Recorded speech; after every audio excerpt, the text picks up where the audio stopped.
Hi, welcome back to our True Crime Story channel. Today, we have a tragic and shocking story that will leave you questioning the very nature of friendship and the dangers of desperation. This is the story of two women from the Philippines, bound by a close friendship that spirals into a horrific act of violence. Stick with us until the end to uncover the shocking details and lessons we can learn from this case. On September 9, 2005, the Ysin subway station was bustling with commuters. As the clock struck 12:45 p.m., the usual flow of busy people continued, some hurrying to their destinations, others distracted by their own thoughts. Yet among the mass of commuters, a blue and white sports bag sat abandoned near the exit. The bag seemed out of place, almost as if it had been left there deliberately. Strangely enough, despite the large crowd, no one seemed to notice it. The bag lay there for several minutes, almost unnoticed, until it caught the attention of a janitor working at the station. His name was Mr. Strange, and he had seen countless odd sights throughout his years of working at the subway, but this was different. The bag sat so quietly, alone in a corner, attracting no attention from the passers-by. A curious feeling gnawed at him. After several minutes of observation, no one came to claim the bag, nor did anyone show interest in its presence. His curiosity piqued, and after a long hesitation, Mr. Strange decided to investigate. He slowly approached the bag, unsure of what he might find inside. Was it someone's forgotten belongings, or was it something more sinister? As he opened the bag, he felt his heart race. What he saw would stay with him forever. Instead of clothes or ordinary items, the bag contained something far more horrifying: the white, lifeless face of a young woman, staring back at him. Mr. Strange staggered backward, his heart pounding in his chest. His mind struggled to comprehend the gruesome scene in front of him, but there was no mistaking it. The face was a corpse, cold and haunting. In an instant, panic took hold of him. Unable to contain his shock, he vomited on the spot, overwhelmed by the gruesome discovery. He immediately called the authorities, who arrived within minutes. The area was quickly sealed off, and the police began to carefully examine the bag. The body parts inside were horrifyingly dismembered, wrapped in black bags and old newspapers. The rest of the woman's body was still missing. The authorities moved cautiously, their experience telling them that this was no random act. Someone had gone to great lengths to conceal the crime. And just like that, a chain of events was set in motion, one that would reveal a tragedy beyond anyone's expectations. As the police began their investigation, they discovered that the victim was a Filipino maid named Pangan Napua. But who had done this to her? And why? The answers would come slowly, but the horrifying truth was far more disturbing than anyone could have imagined. Mr. Strange had tried to push the thought of the abandoned bag from his mind, but the curiosity gnawed at him relentlessly. The longer it sat there, the more uneasy he felt. What if it contained something important? What if someone was in danger? He could no longer ignore it. He took a deep breath and approached the bag cautiously, his hands trembling. The crowd around him continued to bustle, oblivious to the eerie scene unfolding just a few feet away. With slow, deliberate movements, Mr. Strange unzipped the bag. He braced himself for the possibility of finding clothes, forgotten items, or maybe even personal belongings, nothing out of the ordinary. But as the zipper slid open, what he saw sent a wave of cold terror through his body. It wasn't clothes. It wasn't some misplaced items. It was far worse.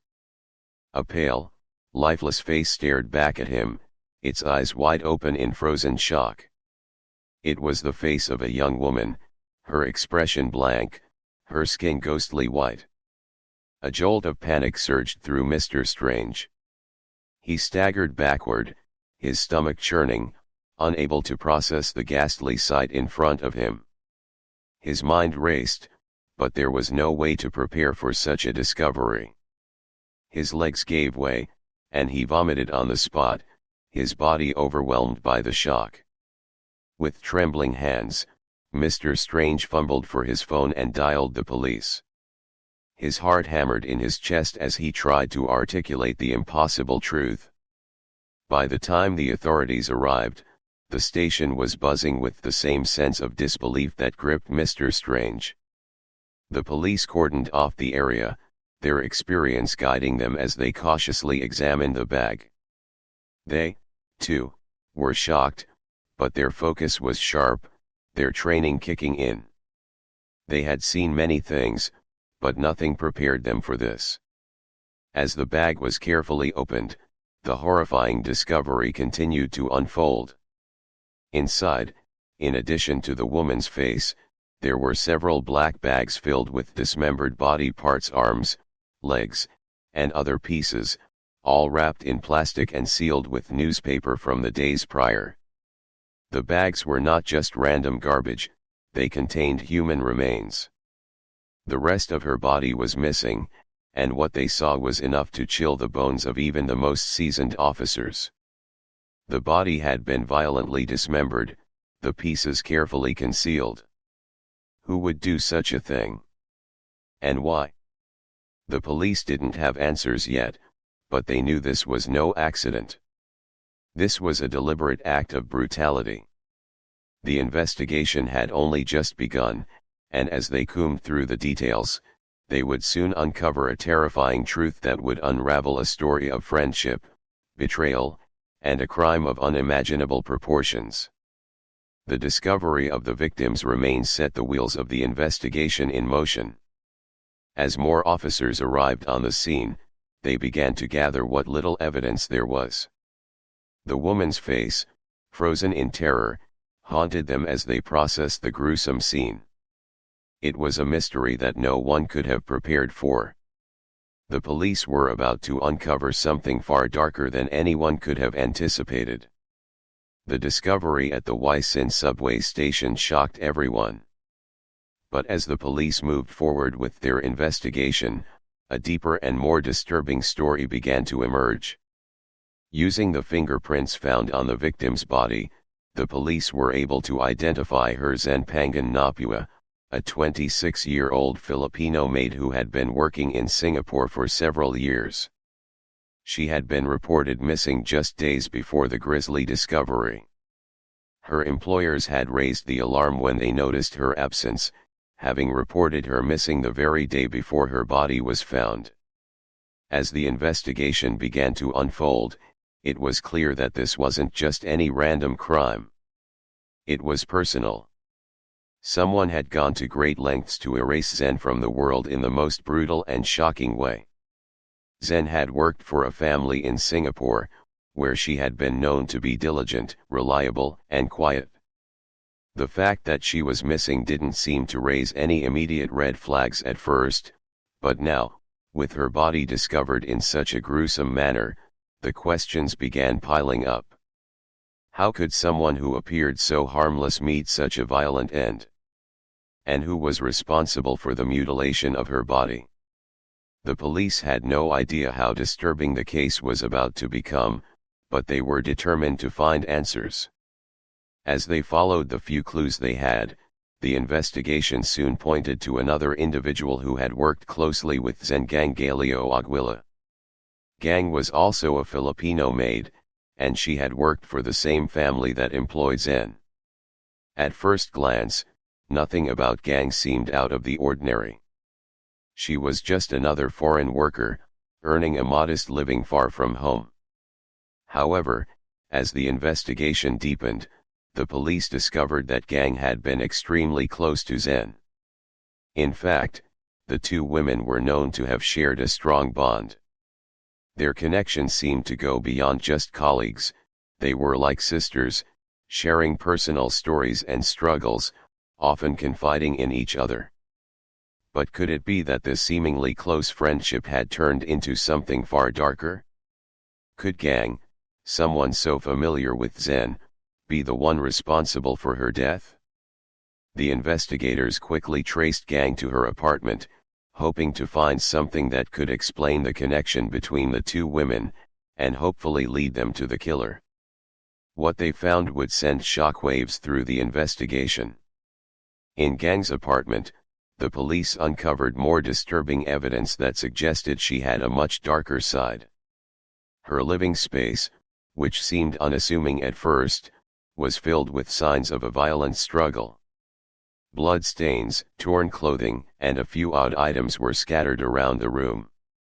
It seemed as though something had gone terribly wrong between the two women. The evidence pointed toward a confrontation, one that escalated into violence. But there was more. The discovery of a suitcase that had been meticulously packed and stained with blood raised alarm bells. It was clear that Gang had been involved in something much more sinister than anyone had imagined. As the police dug deeper into Gang's background and her relationship with Zen, they learned more about the growing tension between the two women. Zen had lent Gang money, and Gang had been under increasing pressure from her lenders. Gang had asked Zen for help with her debts, and Zen had initially stepped in, offering financial support. But as the months passed, Zen had begun to pull away. The pressure of Gang's financial troubles had caused a strain in their friendship, and things had started to sour.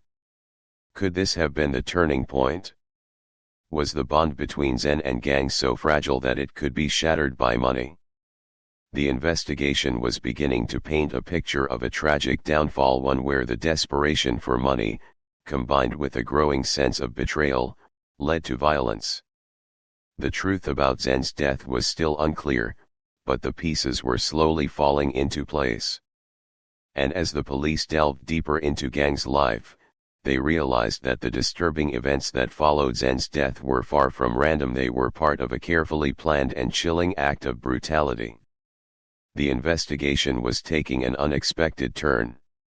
What had seemed like a straightforward case of a missing maid had turned into a nightmare, one that revealed the darkest corners of human nature. Galeo Aguila was no longer just a witness, she was the prime suspect in what was quickly becoming one of the most shocking crimes the police had ever encountered. The pieces were falling into place, but the full extent of the horror was still unfolding. Would the police be able to uncover the full truth? Only time would tell. The investigation into Zen's brutal murder was intensifying, and as the police continued to unravel the mystery, their search led them to an unexpected place: Galeo Aguila's apartment. The once unassuming apartment would soon become the heart of a chilling revelation. As soon as the officers entered the space, it was clear that something deeply unsettling had transpired here. The apartment, which had previously seemed like any other ordinary home, now felt like a crime scene. There were bloodstains splattered across the mattress and the floor, each mark telling a story of a violent struggle. The scene seemed staged in a way almost as though someone had tried to clean up, but failed to remove all traces of their actions. It didn't take long for the officers to uncover more evidence, most notably, a suitcase that was eerily stained with blood. It was large enough to fit a human body, and as they opened it, the dark reality of what had happened in this apartment began to unfold. The suitcase, however, wasn't the only disturbing find. As the police searched deeper into the apartment, they came across a meat cleaver, an axe, and a red plastic bag, all of which seemed oddly familiar. These were the same types of items that had been used to dismember Zen's body. The bag, particularly, stood out, as it matched the one found at the subway station where Zen's remains were discovered. The gruesome connection between the apartment and Zen's death was becoming increasingly clear. The evidence was damning. Everything pointed to one inescapable truth: Gang was involved in Zen's violent end. When the police confronted Gang with the evidence, her reaction was less than convincing. She was visibly nervous, her body stiff with anxiety as the officers pressed her for answers. She denied any involvement with Zen's disappearance, claiming that she hadn't seen her in days. But the evidence painted a very different picture. Gang's room told a disturbing tale of bloodshed and fear. Her body bore signs of a violent struggle, scratches, bruises, and evidence that she had been in close physical contact with Zen. The police began to see the terrifying pattern emerging. This wasn't some random act of violence, it was personal. The struggle, the wounds, and the dismemberment pointed to a confrontation between the two women that had escalated to a deadly level. As Gang sat in front of the detectives, her story unraveled piece by piece. She tried to maintain her innocence, but the more the police spoke to her, the more her facade crumbled. She claimed she didn't know where Zen had gone after their last meeting, but the question remained, if she didn't know, then why did her apartment hold such incriminating evidence? Why did her body show signs of a violent altercation with Zen? The officers could feel the walls closing in around Gang. With every denial, more details surfaced that confirmed their suspicions.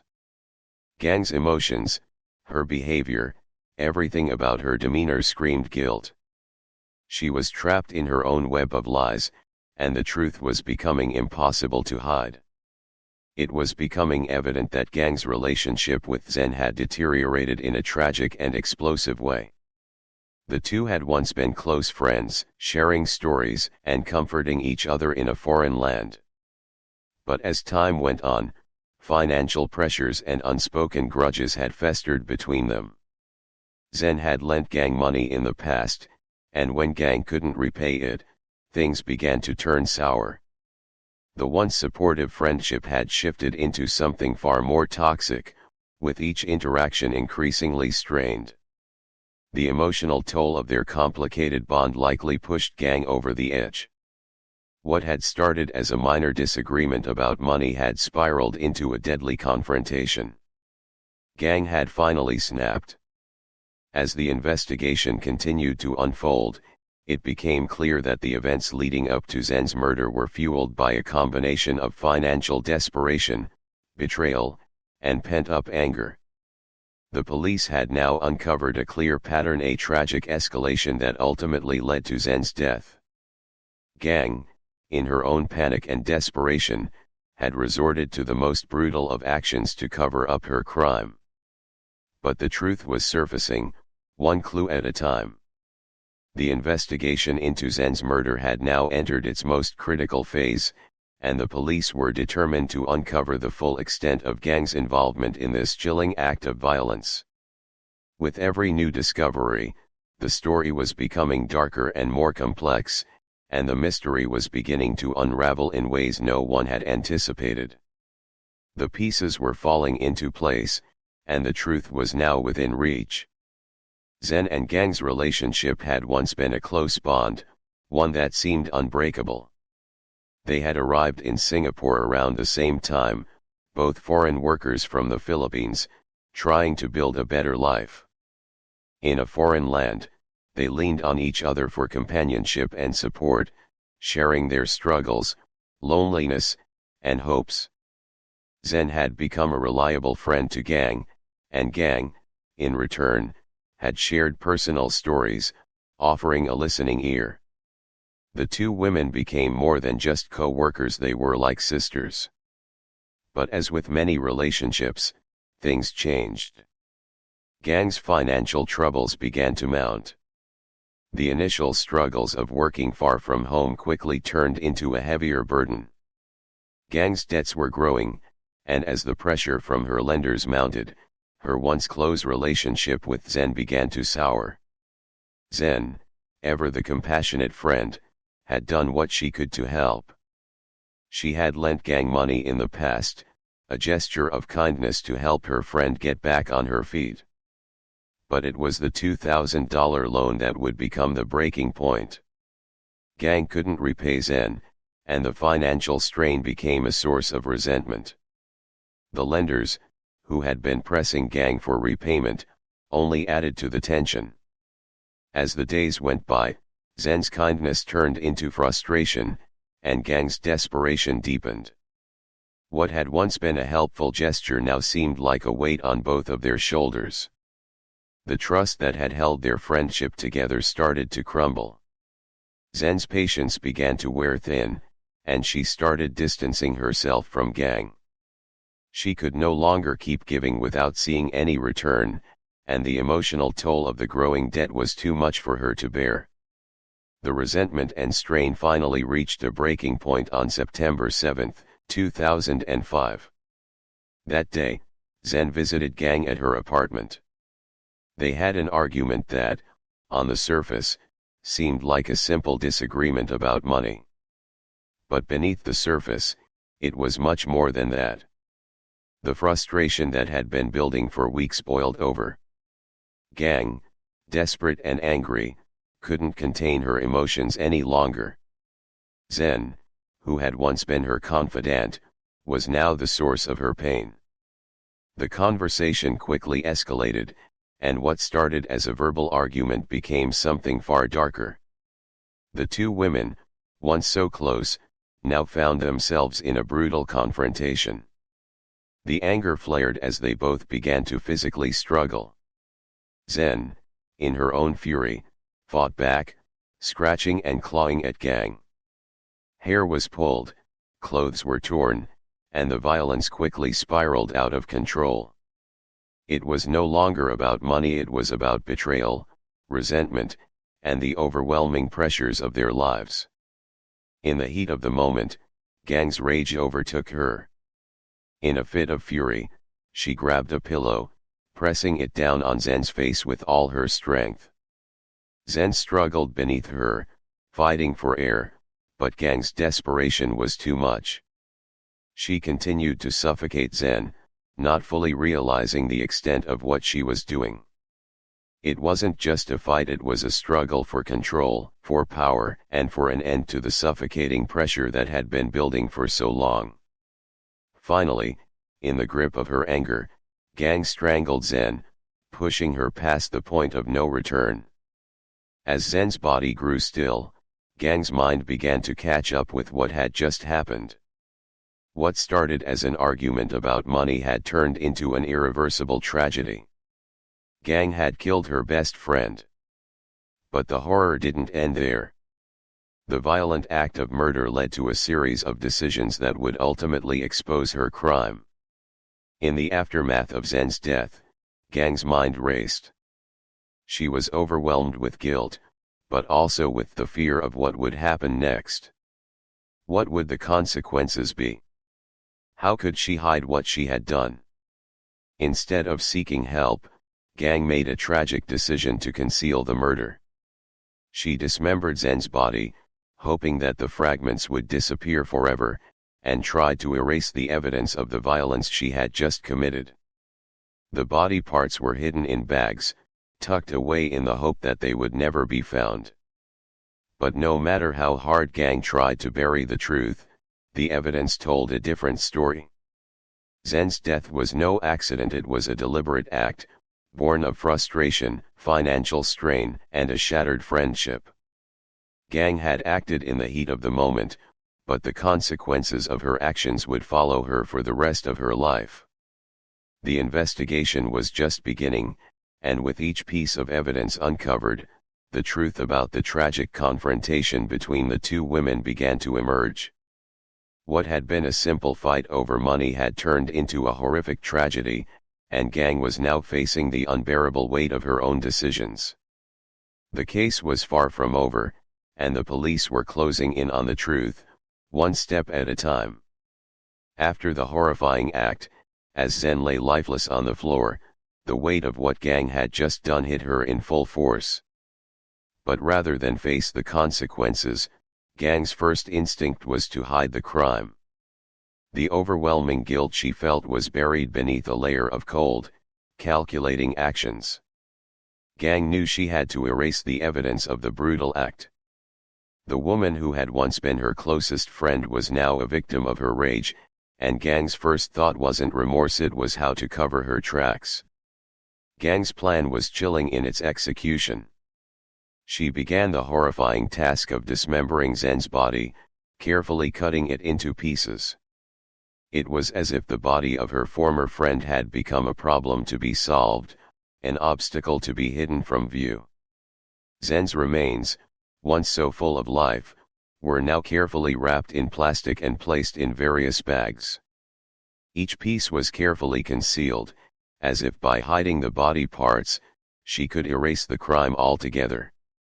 The very act of dismemberment added another layer of horror to the already unimaginable violence. Gang worked methodically, removing the pieces of Zhen's body in the hope that no one would ever discover the truth of what had happened within the walls of her apartment. But despite her efforts to conceal her crime, Gang couldn't entirely remove the traces of what had occurred. Bloodstains remained, staining the floor and the mattress. The violent struggle that had taken place in the apartment was undeniable.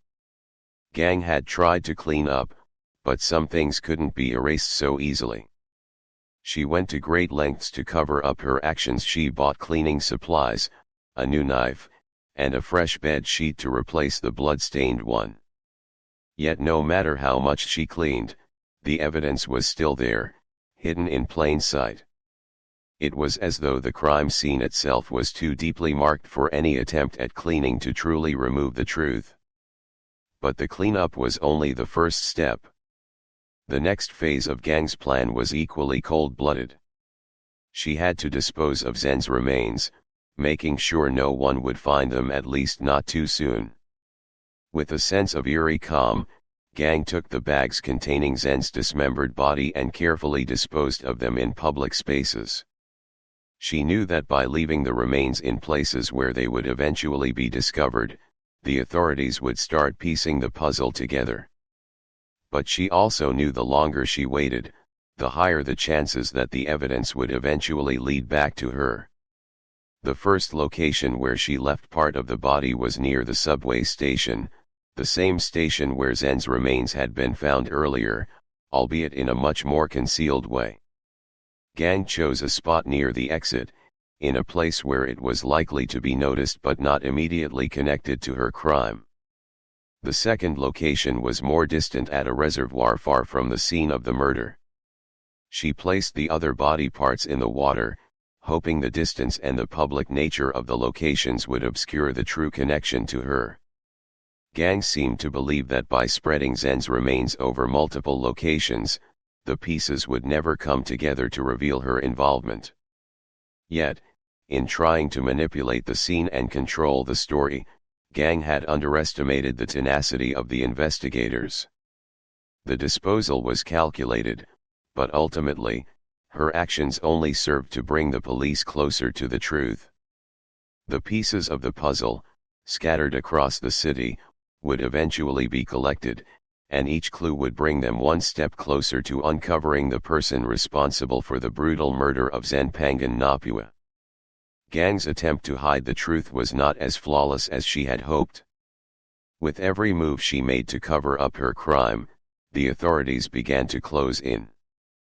The traces of blood, the dismemberment, and the public disposal of the body were all part of a trail leading straight back to her. The real horror of the situation wasn't just the brutality of the murder, it was the lengths to which Gang had gone to try to bury the evidence of her actions. It was a chilling reminder that in moments of desperation, people can go to extremes, believing that they can outrun the consequences of their own choices. But as the investigation continued, it became clear that no matter how far she tried to hide, the truth was already out there, waiting to be uncovered. Despite Gang's frantic efforts to cover her tracks, the police were closing in on her. The lies, the attempts to erase the evidence, and the cold steps she took to hide the crime could only last for so long. It didn't take long for the detectives to piece together the horrifying truth. Gang's once careful actions now appeared desperate, and every step she took to conceal her crime seemed to deepen the investigation into her involvement. The physical evidence, the bloodstains, the body parts, the dismemberment, it was all there, pointing directly at Gang. When the authorities finally arrested her, it was not just for the murder of Zen Pangan Napua, but for the chilling way she had handled the aftermath. Gang's defense lawyer quickly jumped to her aid, trying to frame the narrative in her favor. The lawyer argued that Gang had acted under severe emotional distress, citing the financial pressures, mounting debt, and the stress of living in a foreign country far from home. The emotional toll, they claimed, had clouded her judgment and pushed her into an uncontrollable rage. The weight of her debts, the guilt she felt about asking Zen for money, and the personal turmoil Gang had been experiencing were all factors that the defense argued contributed to her actions. But the prosecution wasn't swayed. They painted a picture of a woman who, despite her emotional struggles, had committed a violent, deliberate act. Gang had the opportunity to stop, to reflect, but instead, she let her rage dictate her actions, leading to a horrifying outcome. The fact that she had gone to such extreme lengths to hide her crime, the dismemberment, the cover-up, only strengthened the argument that this was no spur-of-the-moment outburst but a calculated act. The police and the prosecution made their case clear: Gang was responsible for Zen's death, and no amount of emotional distress could excuse the horrific nature of the crime. As the trial progressed, the court grappled with the emotional and psychological implications of Gang's actions. It was undeniable that Gang's mental state had been severely affected by her financial struggles and emotional burdens. Yet, the question remained, could that be enough to mitigate the severity of the crime? The jury and the judge would have to decide whether Gang's actions were a result of emotional breakdown or cold-blooded murder. In the end, Gang was convicted of manslaughter, rather than murder. The court acknowledged her emotional state but determined that the level of violence and the subsequent cover-up indicated a far more calculated response than what would typically be expected from someone experiencing a mental breakdown. Gang was sentenced to 15 years in prison, a sentence that sparked fierce debates among the public. Many felt that the punishment was too lenient, given the brutality of the crime, while others believed that her emotional distress warranted a lighter sentence. The case left the public divided.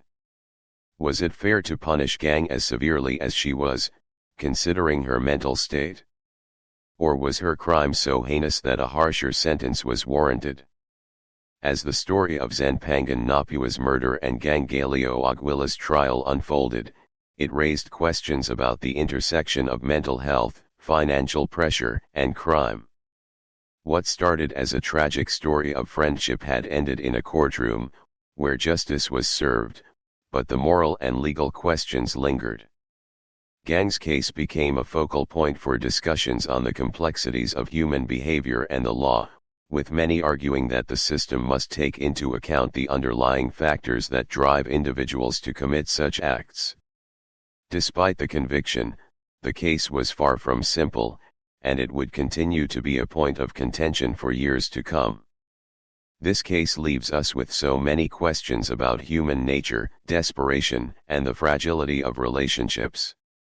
What began as a close and seemingly unshakable friendship between two women ended in a tragic and irreversible loss. Zen and Gang's bond, which once provided comfort and understanding in a foreign land, spiraled into a violent confrontation that neither of them could have foreseen. The breakdown of their friendship wasn't just about money, it was about the pressure that comes with unmet expectations, financial struggles, and the inability to communicate openly about their emotions. The tragedy that unfolded between these two women serves as a haunting reminder of how easily trust and friendship can be destroyed when stress and misunderstanding take hold. At the heart of this tragedy was financial pressure. Gang, overwhelmed by debt and the mounting pressure from her lenders, was unable to see a way out. Her desperation for money led her to make increasingly poor decisions, and when Zen, her trusted friend, no longer wanted to help, the situation took a turn for the worse. Instead of seeking help or discussing her troubles, Gang allowed her emotions to take control, culminating in violence. Zen, for her part, had hoped to help but found herself caught in the weight of the situation. What could have been resolved with a conversation about boundaries and expectations instead turned into a brutal act of betrayal and rage. This story teaches us a number of important lessons. First, it shows how unchecked financial stress and mental health struggles can push people to make decisions they would never have imagined in a moment of clarity. Gang's descent into violence wasn't caused by a single factor, it was a combination of her emotional state, financial desperation, and the strain on her relationship with Zen. This is a cautionary tale about how unresolved issues can escalate into something much worse if not addressed early on. The case also highlights the importance of seeking help during times of crisis. Gang didn't reach out for help, and Zen, despite offering financial assistance, couldn't provide the emotional support that was truly needed. Had either of them communicated more openly and honestly about their challenges, perhaps the violence could have been avoided. The tragic end to their story could have been prevented if there had been more open communication about boundaries, feelings, and the realities of their situation. Finally, Zen and Gang's story reminds us of the fragility of relationships. What seemed like a strong bond between two women was ultimately broken by miscommunication, financial strain, and a failure to understand each other's needs. This is a stark reminder that no matter how close we may feel to someone, without honest and clear communication, even the strongest relationships can fall apart. Thank you for watching this tragic true crime story. Don't forget to like, share, and subscribe for more real crime stories. Remember to stay calm, stay safe, and always seek help when you need it. See you in the next video.